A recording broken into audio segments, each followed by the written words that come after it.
Seattle, a city of perpetual gray, a canvas painted in muted tones, the kind of place where the sky mirrors the quiet ache in your soul. I'm Claire Bennett, 32 years old, a marketing specialist, adrift in a sea of skyscrapers and ambition. From the outside, my life looks perfect. A handsome husband, Evan, a high-paying job at a prestigious firm, a sleek, modern apartment overlooking the city lights. But perfection, I've learned, is often just a shimmering facade, masking a hollow core. My heart has been cracking for a while now, splintering under the weight of an empty marriage and the relentless pressure of my career. I walk through crowded streets, but I'm utterly alone. The rain whispers secrets only I can hear. Evan and I, our marriage was a beautifully wrapped empty box. We'd go through the motions, the polite smiles, the shared meals, but the connection, the warmth, had long since vanished. He was a successful architect, admired by many, but his gaze, when it landed on me, was always just slightly out of focus, as if looking through me to something else entirely. And my job, it demanded everything: long hours, ruthless competition, and a constant need to prove myself to Lydia Harper, my direct manager. Lydia, sharp, polished, with a smile that never quite reached her eyes. She was the kind of woman who climbed the ladder by expertly stepping on fingers, not by extending a hand. I admired her ruthlessness, even as I feared it. One evening, the office was quiet, save for the rhythmic tap of my keyboard. I was putting in extra hours, chasing a deadline, chasing some elusive sense of worth. Lydia had left her laptop open on her desk, a common oversight. My gaze drifted to it, then snagged on an incoming email notification. It was from her, addressed to Evan, my Evan. A cold dread began to coil in my stomach. Curiosity, sharp and undeniable, pricked at me. I told myself it was wrong, a violation, but a stronger force, a terrifying premonition, pulled my fingers to the mouse. I clicked. The message was short, brutally concise, and utterly devastating. Last night was more than I thought. Not sure if Claire noticed. In that instant, my perfect world didn't just crack. It imploded. It wasn't just a simple affair, a fleeting mistake. More than I thought. That phrase echoed in my mind, a venomous whisper, confirming a deeper, ongoing connection. Lydia, my boss, the woman I reported to every day, the one who dictated my professional fate, and Evan, my husband, the man who had promised forever. The betrayal wasn't just personal. It was a grotesque mockery of my entire existence. My trust, my professional integrity, my very sense of self, all shattered. I didn't scream, I didn't cry. My breath hitched, a sharp gasp caught in my throat. A cold, heavy stone settled in my chest. The world outside the office window, the twinkling lights of Seattle, seemed to blur, losing all meaning. My mind raced, replaying every distant look from Evan, every knowing glance between him and Lydia, every hollow compliment. It was all a lie, a meticulously crafted lie, spun around me, suffocating me. This wasn't just about a broken marriage, it was about power, deceit, and a brutal violation of loyalty. A cold fire began to ignite within me, a quiet, terrifying resolve. I wouldn't shatter, I wouldn't crumble, I would be silent for now. But inside, a relentless storm was brewing. The quiet calculation of vengeance began. Every one of Evan's casual lies at home, every one of Lydia's condescending smiles in the office, fed the growing rot within me, hardening my resolve. I would not just survive, I would become a force they never saw coming. The days that followed were a blur of meticulously constructed normalcy. I continued my routines, a ghost moving through my own life. I smiled at Evan across the breakfast table, nodded respectfully in Lydia's meetings. But beneath the surface, a cold, precise plan of revenge began to take shape. This wasn't just about pain, it was about power. They had humiliated me, underestimated me. They had used my trust as a weapon. Now I would turn their own game against them. My target wasn't just Evan, the faithless husband. It was Lydia, the professional predator who had dismissed me as a mere subordinate, too naive to see her schemes. This was a war, and I was learning to be a strategist. My plan revolved around a single vulnerable point: Lydia's husband, Nathan Harper. I knew of him, of course. A successful real estate investor, charismatic, but with eyes that held a profound sadness. Rumors of his own marital unhappiness had floated around the office for months, whispers of Lydia's coldness and control. He was my pawn, perhaps even my unwitting ally. I met Nathan at a high-profile networking event. He was exactly as I'd imagined, charming, intelligent, and clearly adrift. I approached him, not with flirtation, but with a quiet confidence, a shared sense of professional weariness. I listened. I asked intelligent questions about his work, about the market, about his dreams. I offered genuine empathy, a stark contrast to the cutthroat world he inhabited. He was tired of Lydia's manipulations, her constant need for control. He saw in me a calmness, a genuine interest that had long been absent from his own life. Our conversations flowed easily, slipping from business to personal observations, to shared vulnerabilities. I watched his guard drop, little by little, day by day.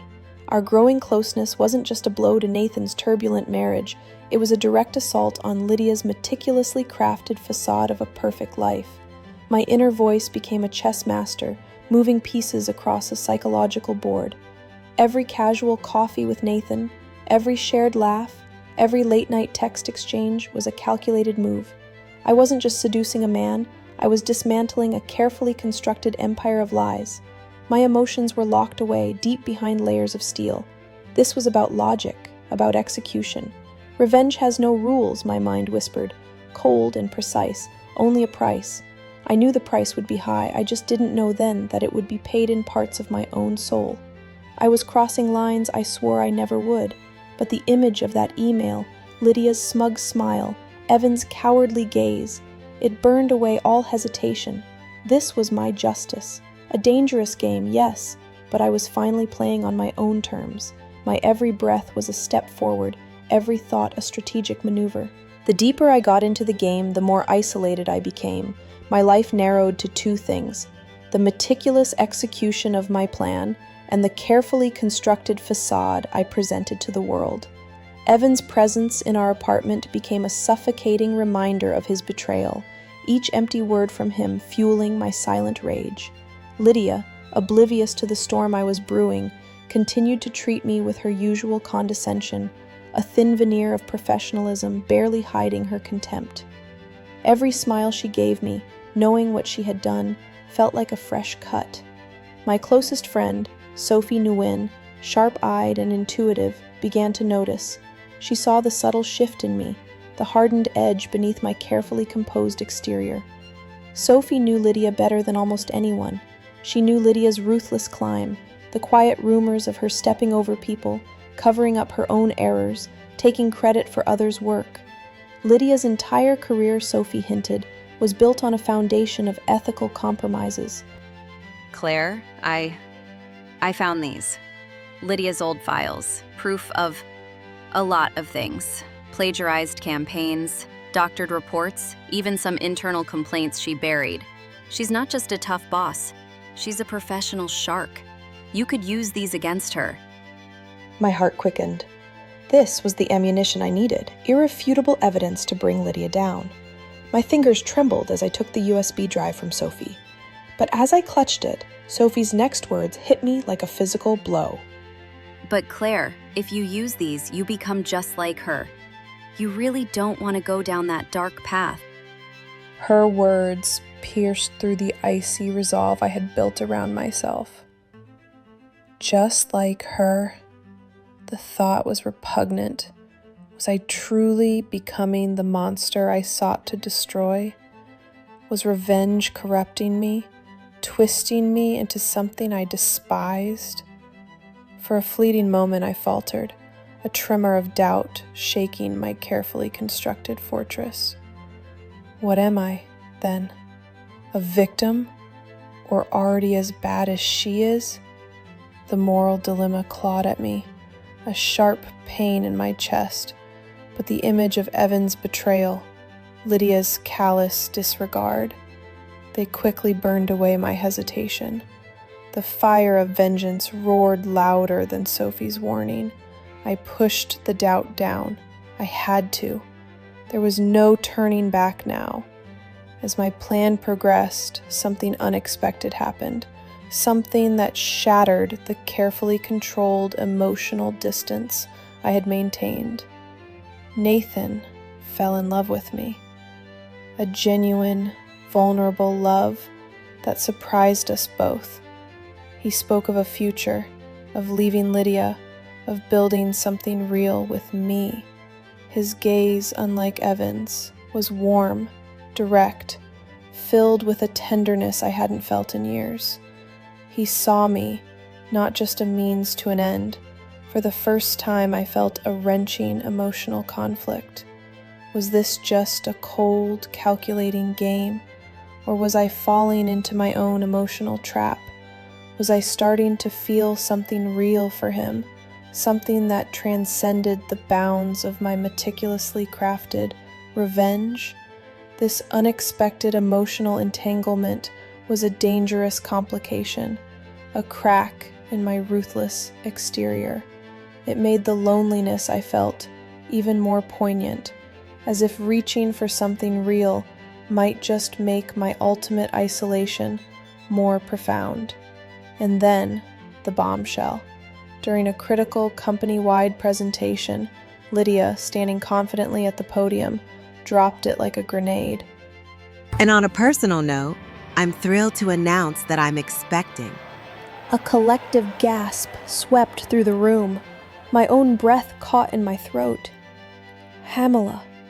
Pregnant.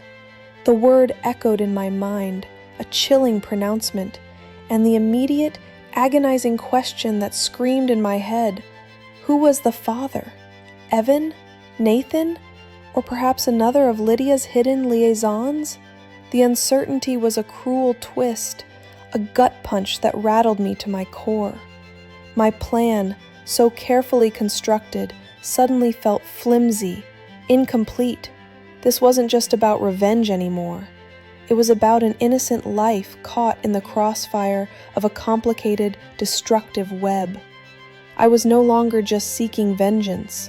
I was at the epicenter of a messy, unpredictable catastrophe. The general manager selection was approaching, a crucible of ambition and power plays.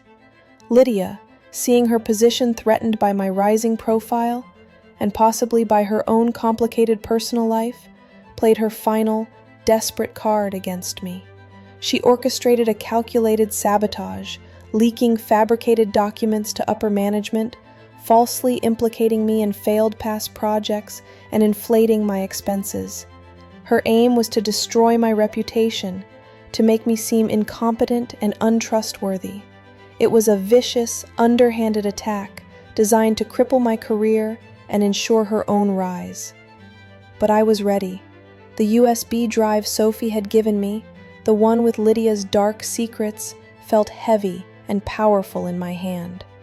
Sophie's warning, "If you use these, you become just like her," echoed in my mind. But the sight of Lydia's smug face, the memory of Evan's empty apologies, the crushing weight of their betrayal, it silenced Sophie's words. My resolve hardened. This wasn't just about my career. It was about exposing the rot, the dishonesty that had polluted this company for years. It was about justice. The moment arrived.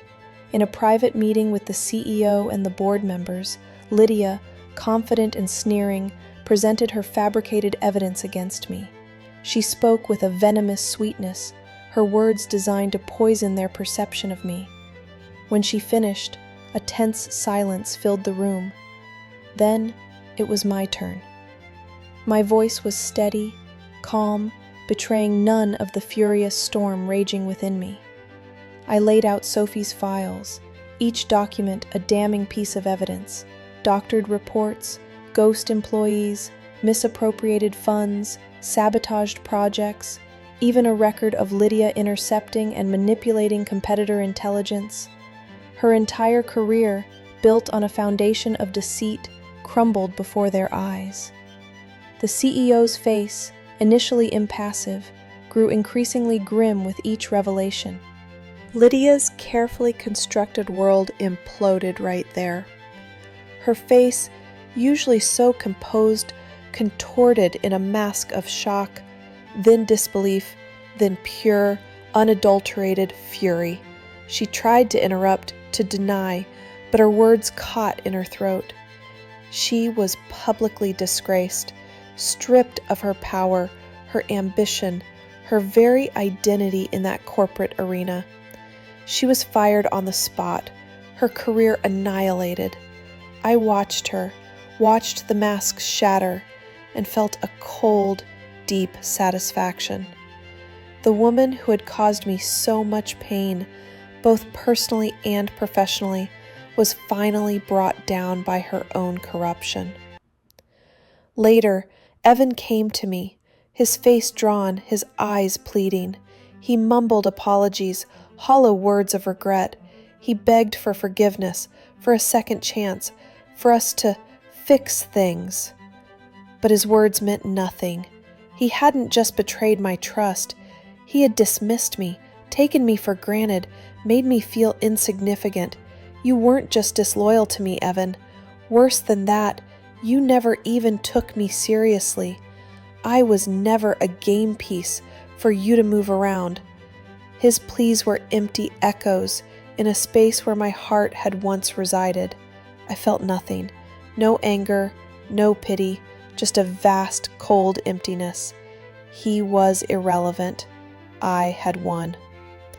Now I sat at the executive desk. The general manager position was mine.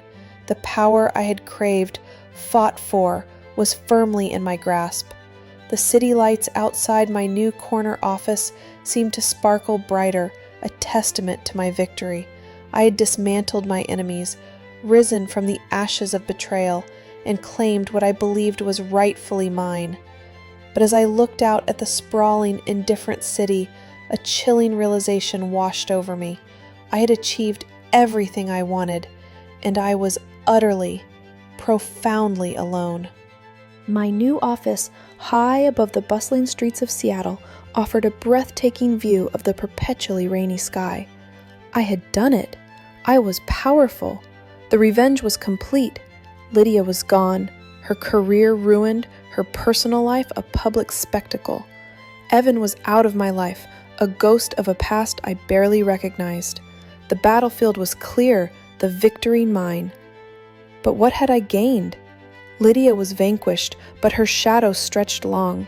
Evan was gone, but the emptiness he left behind was now amplified by a new, chilling silence. Nathan had confessed his love, his genuine desire for a life with me, but my own hesitation, born from the fear that this too was just another calculated move in my grand game, had pushed him away. He moved to another city, seeking a fresh start away from the wreckage of his own marriage and away from me. Our connection, though briefly real, was a casualty of my ambition. And Sophie, my loyal friend, the one who had warned me, the bond between us had weakened. She struggled to reconcile the ruthless strategist I had become with the friend she once knew. Her words, "You become just like her," now echoed not as a warning, but as a prophecy fulfilled. I had pushed her away, too, in my single-minded pursuit. I sat at my grand new desk, surrounded by the trappings of success, Only my pen and an empty notebook kept me company. The vastness of the office felt less like a symbol of achievement and more like a gilded cage. I was free of my tormentors, but tethered to an invisible chain of my own making. The price of ambition, it turned out, was not just the fight, but the profound isolation that came with victory. I had thought power would fill the void, would make me whole. Instead, it had hollowed me out further. My gaze drifted to the rain-streaked window. The city lights, once a beacon of aspiration, now seemed to mock my solitude. All the noise, all the people, all the success. It was just background to the deafening silence of my own existence. Power doesn't set you free, I whispered to the empty room, my voice barely audible above the drumming rain. It isolates you. Sometimes it leaves you most alone. In the quiet of my office, a single stark realization settled upon me. I uncapped my pen. On the first page of the new, empty notebook, I wrote one single sentence, my confession, my truth. I tasted victory, but I lost my soul.